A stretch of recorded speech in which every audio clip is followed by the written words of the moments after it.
ko rin tapos na kami maglinis ng sugat ni Kirby.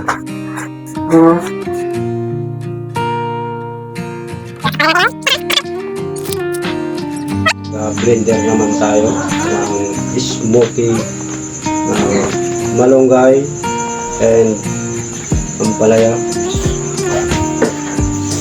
Haluan natin itong ng tubig. Lagay ko na itong malunggay. Inuna ko na yung ampalaya.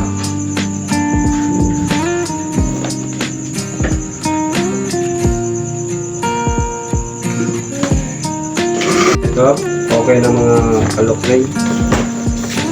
Lagay na natin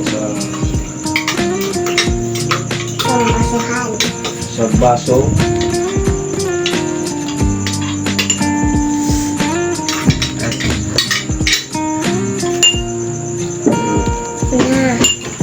Tapos ibigay na natin kay Kirby.